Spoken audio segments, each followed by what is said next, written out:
Good morning. We'll start with a new chapter, How Do Organisms Reproduce, Session 1.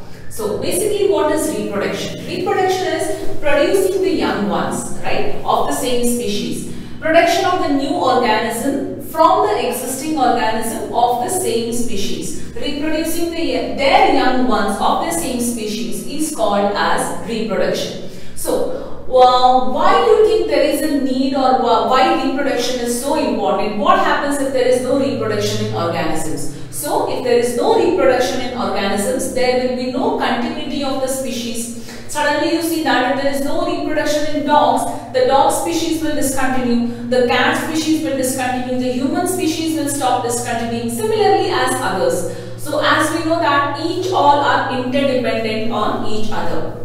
And if there is no reproduction, there will be no variation and there will be no evolution. About variation and evolution, we have already studied in the chapter Heredity and Evolution, right? So variation, when we talk about, are the differences in structures, physiology and other traits found in individuals of same species. Now when we talk about individuals of same species, human beings, I am a human being, you are a human being, but still there is a difference in us, right? Difference in traits, difference in looks, how we look, how we appear. That's because of the variation. I am different. Do I look same like my mother or my father? No, of course. So I still look different from them, but the characteristics or traits which belong to them also belong to me with some new characteristics and traits, but still I appear different. So that is variation. Reproduction brings about a variation in an organisms. Why reproduction is important, or why reproduction is required? Because it ensures the continuity of life on earth. That's true. Continuity of the species, variation and evolution, right? What are the different modes of reproduction? Asexual reproduction and sexual reproduction. These are the two different modes of reproduction. In sexual reproduction, only one parent is involved, and in sexual type of reproduction, two individuals are involved. We will be discussing about different types of asexual reproduction and sexual reproduction in this chapter. A gist of this, or the basics of, in a brief, you have already studied about this in your standard 8. So let us first understand which are the different organisms reproduced by asexual type of reproduction and what are its types.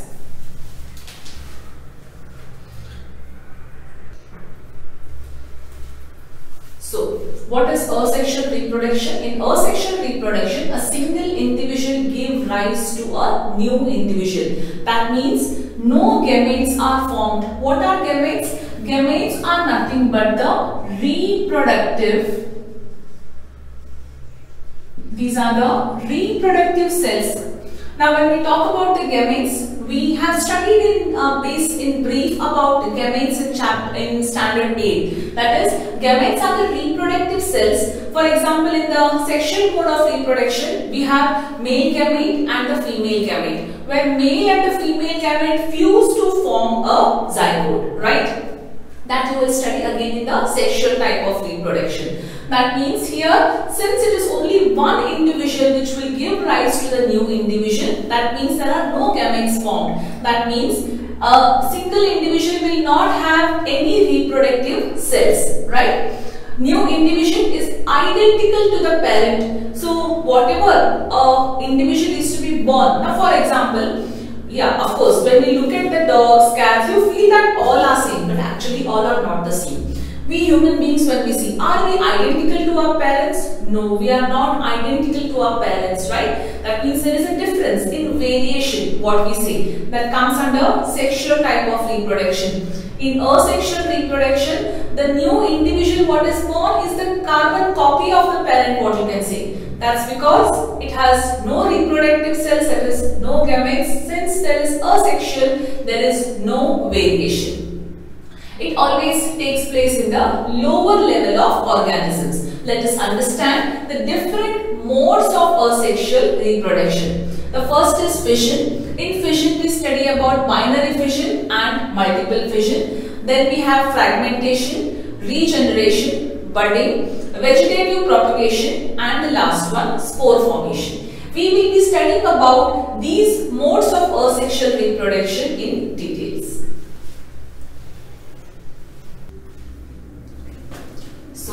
let us see the different types of asexual reproduction in the lower level organisms. Now, what do you mean by lower level organisms? Organisms such as unicellular, multicellular, like we call such organism as lower level organisms, where only a individual or a parent is responsible to give rise or to reproduce its young ones, right?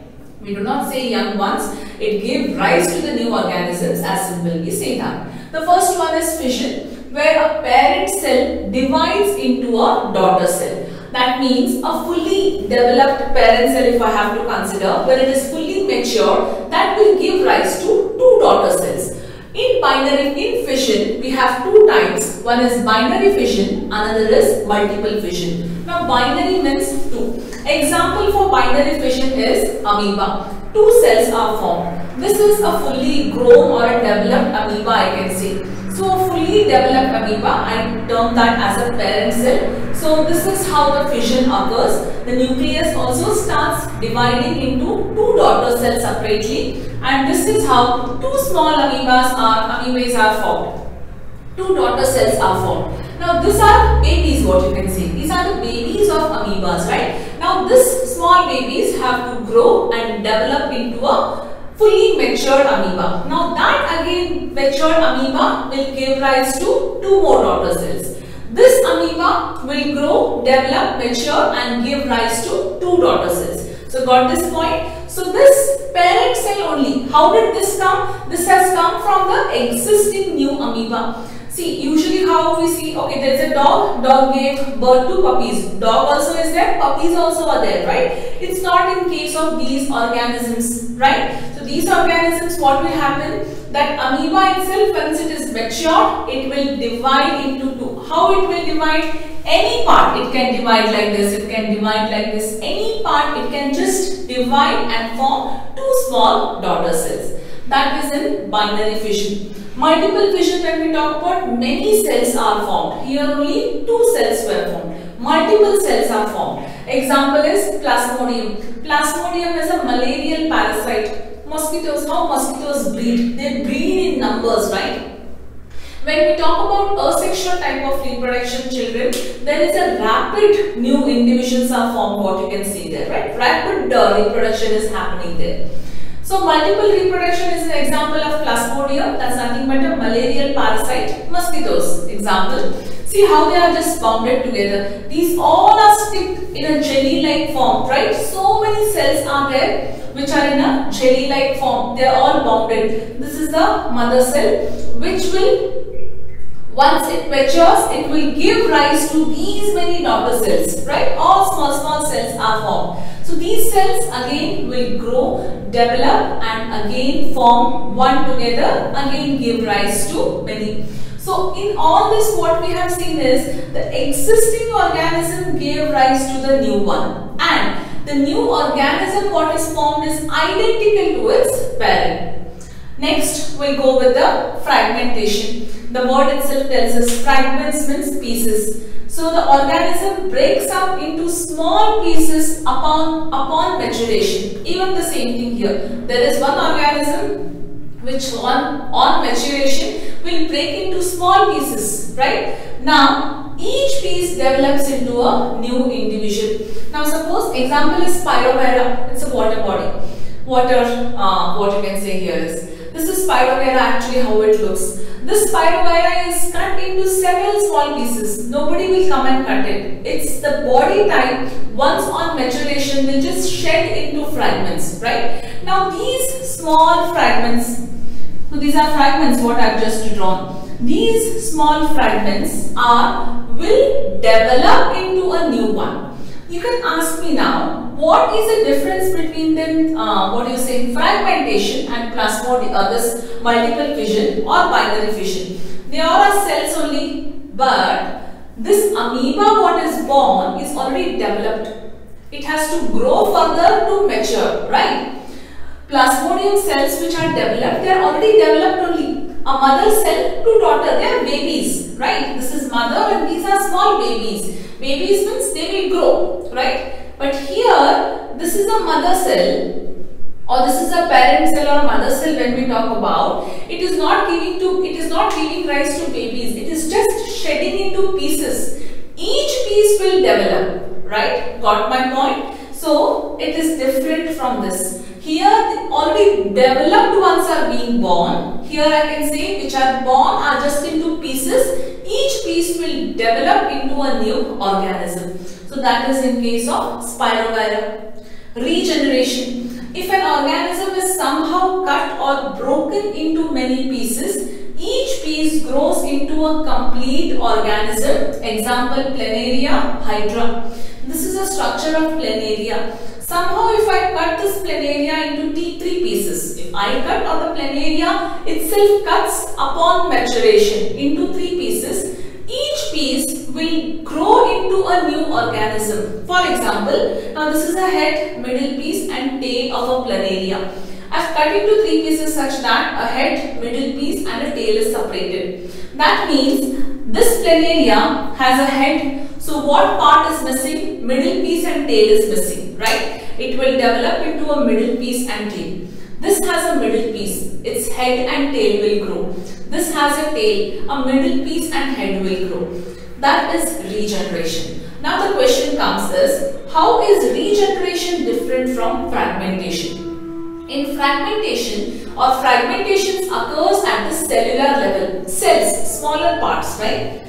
Regeneration happens at the tissue level or organ level. Sometimes not only Planaria, for simple example if I have to give you is a lizard. A lizard sometimes just sheds its tail, or by accidentally the lizard's tail is cut off. The lizard can regenerate its tail, but it is not in case of all the lizard, right? That we have to study in detail later. But even if the lizard tail is grown further, it is not similar to the original tail, that we have to know. Just an example, I am giving you the meaning of regenerate. Our fingers don't regenerate if you cut them, right? So that is something called as a regeneration. Here, each organ, a part, a middle portion or a tail portion, that happens at the tissue level of organization. So that part is grown or developed, but time is taken. It is not that the parts are just fragmented or the parts are just cut and immediately a new organism is developed. No, it takes lots of time for each part to develop into a new organism. But when we talk about fragmentation, fragmentations happens quickly. When the mother cell or the mother body just fragments into pieces, each pieces will start developing into a new organism. It happens rapidly. Here this takes lots of time in regeneration. So example is also Hydra. Hydra can also reproduce it, or Hydra can also give rise to a new individual by budding also.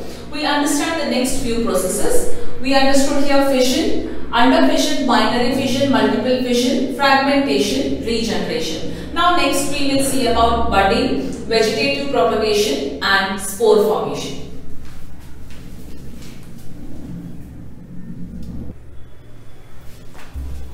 So next few types of asexual reproduction, budding. So what happens here is a bud is formed which develops into a tiny individual.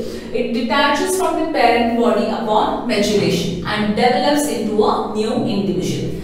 Example is Hydra and yeast. So these produced by budding. We know bud is a small outgrowth or a bulb part, what we can say.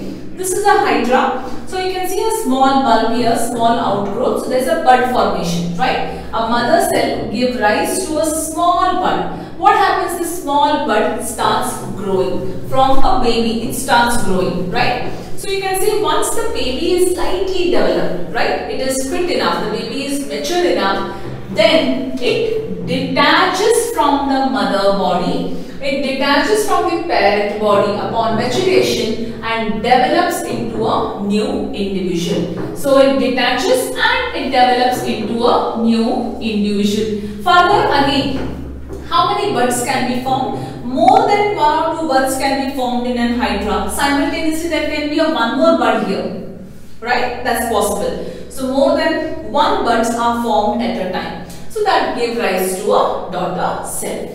So this is budding in case of hydra and in case of yeast also. Next is vegetative propagation. Now what is vegetative propagation? In many plants, new plants develop from the vegetative part. So from a plant, another plant can be born. We do that, right? We just cut a stem of a plant, we grow that and another new plant is born, right? So in many plants, new plants develop from the vegetative part, such as it cannot, not only by the stem, the new plants can be born by the roots, by stem and also by leaves. For example, by roots, when we talk about, sweet potato is a root, right? From that we can grow another plant. Potato is a stem, ginger is a stem. So they have those nodes. Potatoes, if you have seen, we call them as eyes or nodes or whatever. From that, another. So it's a stem. From that we can, again, it starts growing from that point of time. That point what it grows. By leaves, when we talk about bryophyllum and kalanchoe, these are the plants which from the leaves another plant can be born. There are, for example, if this is a leaf, a figure is given in a book. So there is a small outgrowth here, or you can say a small nodes or the nodes kind of a thing, which will give rise to the formation of the further outgrowth of the plant. So plants can develop from its vegetative part, that is by roots, stem or by leaves, naturally, right? Now, artificial methods of vegetative propagation. These are natural methods where we do not do anything. Now, for example, assume that there is a potato, the potato has fallen, or potato will just fall, it will get rotten by itself and a new potato is formed. So, we did not do anything in that manner. Same as sweet potato, same as by leaf. There is no role of other people involving in them. Suppose if you take a potato, dig the mud and you put a potato from that, the new plant is born, that is different, right? Here the things are happening naturally. Let's understand about artificial methods. Now grafting, cutting, layering and tissue cultures are the artificial methods of vegetative propagation. Now what do you mean by grafting? Assume that this is one plant. Assume that this is a plant which gives me a sweet mango, right? So this is one. I have another tree where it gives me a bigger mango. Size is bigger. So now what I want to do, though I get from a example, what hypothetical example it is written, not an actual thing what they do. So particular mango is giving me, a particular tree is giving me a sweet mango. A particular tree is giving me the bigger mango. If you understand in heredity part, wrinkled seed, round seeds, what we have, right? Similarly here, this is giving me a sweet mango, this is giving me a bigger mango. So what if I graft them together, those two trees? That means the next generation what I get mangoes will be sweeter as well as bigger mangoes, right? That's actually a good advantage for me. So or a particular tree is giving me more number of mangoes. More number of mangoes and sweet mangoes are an added advantage. So what we do is we graft it. How do we graft it? We just cut a stem of this particular tree or plant and another plant. We just bring it together. For example, now this is one particular plant and this is another plant what we have cut it. We tie them together, right? And grow them under some favorable conditions. Now when it will grow, we will get the fruits what we get from a tree are bigger and sweeter or whatever, bigger and or sweeter and more in number. That is something called as a grafting part. Cutting. What is simple cutting? Cut the stem of a hibiscus plant, cut the stem of a rose plant and just grow it. Another rose plant is grown, another hibiscus plant is grown, right? Flowering plant is grown. That is something called as cutting, which basically we do it.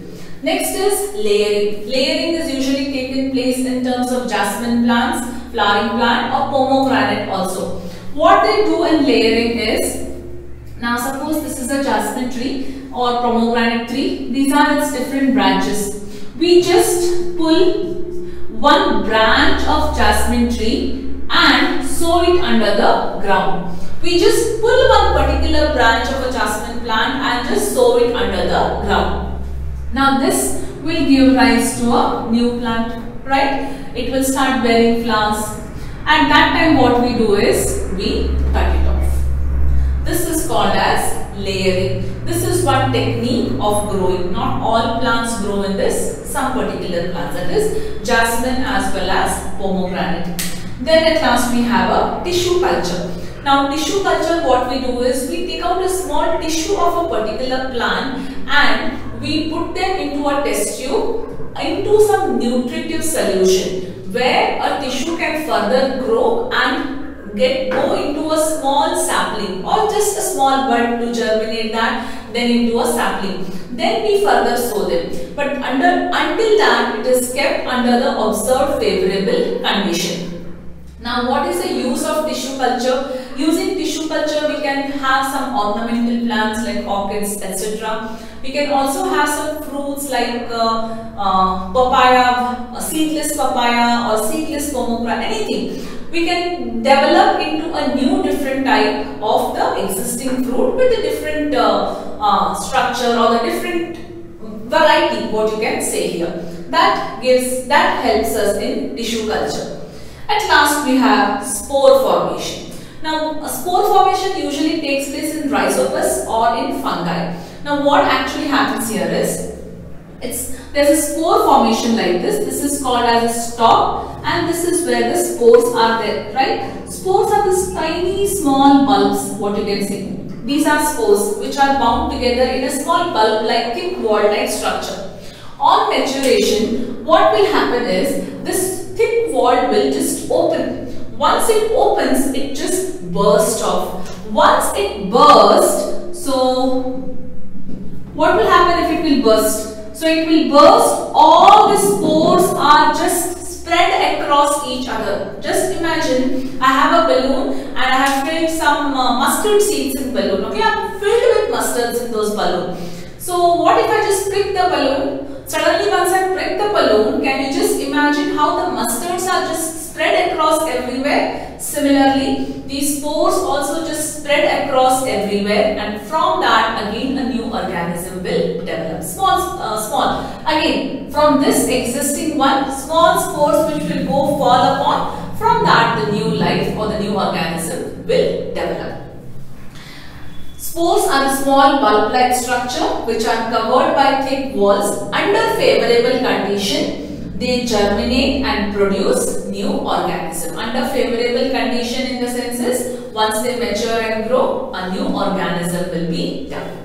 So there we conclude asexual type of reproduction, types of asexual reproduction. Now next we move on to the sexual reproduction.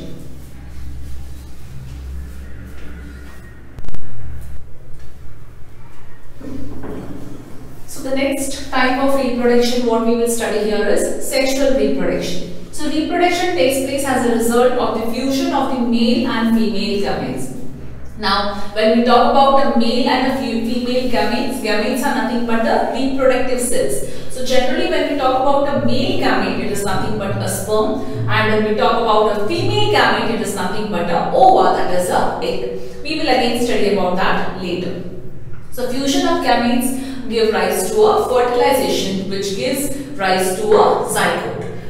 Sexual reproduction in flowers, let us first understand. So in flowers, when we talk about, there are two types of flowers, bisexual flowers and unisexual flowers. Now when we talk about the sexual reproduction, we need to know about the reproductive organs, right? Or we have to know the female reproductive parts, organs, or male reproductive parts. When we talk about sexual reproduction in flowers, bisexual flower is a type where both female as well as male reproductive parts are present in the same flower. Example is hibiscus and mustard. Yes. So usually when we talk about sexual reproduction, we have two different individuals, one male and female, right? But here in terms of flower, when we talk about, we have them bifurcated in terms of bisexual flower, a flower which has both male and female reproductive parts, and a flower which has either male or female reproductive part. That means hibiscus and mustard bearing plants or flowers, when we talk about, those flowers contain both reproductive parts, male reproductive parts as well as female reproductive parts in the same flower. But when unisexual type of flowers, for example, say papaya and watermelon, so those have either male reproductive parts or female reproductive parts. So let's understand how the sexual reproduction will happen in flower. This is a flowering, this is the typical flower. Whenever we talk about sexual reproduction in flowers, children, we basically talk about the hibiscus flower, right? So, moreover, if I just tell you that this is anther, pistil, stigma, style, you will not understand a word. So, what I want you all to do is, everybody have a hibiscus flower in your garden or in your neighbor's garden, right? So, make sure that you just get one hibiscus flower and we are going to dissect the hibiscus flower and we understand the parts of this flowering plant or the parts of the flower, that is the male and female reproductive parts. So let's have a close look at the parts of these flowers. You can only understand if you dissect the flower, that is, you need to dissect this flower right in the center. Now can you see this green color portion here, right? That is called as a sepal, right? This is a stalk. Dissect the flower in such a way that exactly two parts you are going to dissect it. Then we can understand the parts very easily. So this is basically the flower which I have dissected it. Now can you see here exactly half I have cut. These are the petals. This green portion, what you can see, are called as a sepals, right? This green part here. Not leaves. These are not the leaves. These are called as sepals, which hold the flower and its petal together. Now let's understand the parts of this flowers very clearly. Now basically what you can see here is, can you see this tube-like structure which is running long and then it is joined to the sepals there? Yes, right. We'll start right from the beginning. At the tip of the flower, what you can see like dot-like structures here. Children, I want you all to sit with a flower, only then even you can correlate it very easily. The tip of the flower, where the dark dots which are present, this is called as a stigma. So this is the female reproductive part. First let us discuss about the female reproductive parts and then we'll come to the male reproductive parts. So this upper portion where you can see the dot-like structures here, this is called stigma. And the next part is the tube-like structure from the stigma which is running here. This complete line tube, right? See here, right from the stigma, there's a tube here, pipe-like structure which is going and then it is joining down. That is called as a style. Next, the style further connects. What you can see here is, can you see small seed-like structures inside? This part is called as a ovary, where small eggs are produced here, right? So the outer portion is a ovule and inner smaller eggs are there. So this is the ovary. That is stigma, style and ovary. All three together we call that as a pistil or a carpel, which is called as a female reproductive part of a flower, right? So which are the female reproductive parts? Stigma, style and ovary. Now let's discuss about male reproductive part. Now to this style, that is a tube-like structure which I had told you all, can you see a small, what you can see is small structures, branches like structures, and those are ending with again small tubes here, right? Small structures, right? So these small, what you can see the, which are small structures which are extended further, and that is called as an anther. You can see small, some like spore like thing which are formed here. Yes, that is called as an anther.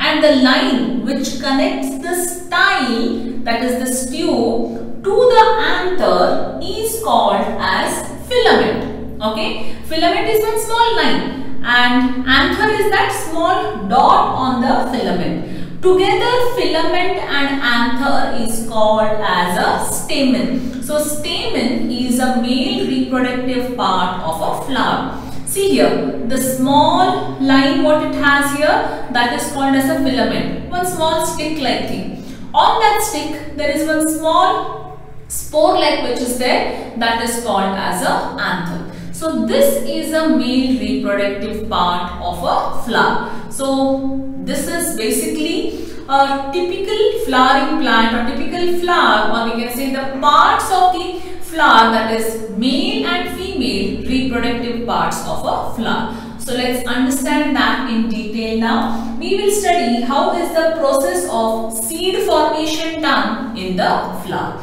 that is by sexual mode of reproduction. So basically, we just saw now a dissection of a hibiscus flower. Children, I want you all also to just dissect a flower and check each and every part so that it is very easy for you to understand, rather theoretical than practical, because you can see each and every part, right? So I'll just explain in this a very important question, figure and explanation. Fertilization in flower can be asked as. So let me come to this. So these are petals and sepals. Very clear about that. First we'll talk about female reproductive part. That is what we call it as a pistil or a carpel. What does pistil and or carpel consist of? It consists of a stigma, upper part what I had discussed, style, a tube-like structure which connect the pistil to the ovary here, and ovary. So stigma, style and pistil, together all three are called as female reproductive organs or parts of a flower, which is called as a pistil and carpel. Next, male reproductive parts. Then we have small, we could see that hair-like structure, right? So that is called as a filament, and top of that we have smaller spores, right, which is called as a anther. Together, anther and filament is called as a stamen, which is the male reproductive part of a flower. That means both male and female reproductive parts of the parts are present in the same flower. That is why it is called as a bisexual flower. They will not ask you for papaya, watermelon or mustard. They usually will ask you for a explain the fertilization in terms of flower. You have to explain this with a neat figure with labeled parts. These parts are more than enough. Now let's understand the process of seed formation, right? So these pollen grains, generally let me first explain it to you. What actually happens is, so these anther, right, these will produce pollen. Pollen are nothing but powder like thing. One best thing what I can tell you is, early morning if you just pluck a flower, sometimes do you see, for example, you feel like that's something turmeric like thing which is fallen on the flower, right? Even that falls on your hand, that leaves a color. Have you all observed this? So powder like structure, a fine powder like thing what it falls from the flower, right? Or sometimes on the petals also you have seen. If you go and pluck the flower now, probably it will not be there, but early morning, say around 8:30 around, if you just pluck the flower, you can see that powder like thing, sometimes it also sticks to your hand. That is called as a pollen. So these pollen are produced by anther, male reproductive part. What will this pollen do? This pollen will fall on the stigma of the flower and which travels through the style. From stigma of the flower, this will fall over this. How it will fall, we'll discuss. And it will travel through the style, reach the ovary. And thus, fusion of male and female gametes will take place. That give rise to fertilization. Fertilization give rise to a zygote. Zygote further divides to form embryo. Embryo which forms into a seed, and thus germination of seed happens. Done. This is the fertilization process. But how will that pollen, those pollen grains travel from anther or from anther to a stigma of a flower?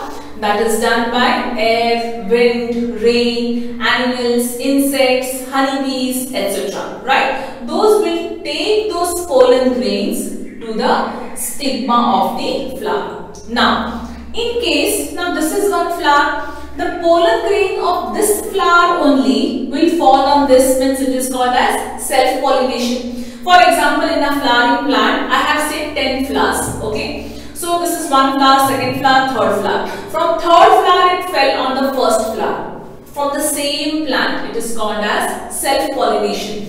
I have 5 different plants in my garden. My neighbor's garden, there are 2 plants. From my neighbor's garden plant, pollen grains from there, it came on the stigma in my garden's flower here, right? That is called as cross-pollination. Now, how is this pollination done? That's what I told you with reference to air, wind, water, rain, birds, animals or honeybees sometimes. These will carry those pollen grains and drop it on the stigma of the flower, either the same flower or by the another flower. Sometimes just by the gush of the wind also these pollen grains can be transferred, right? So let's understand the process in detail.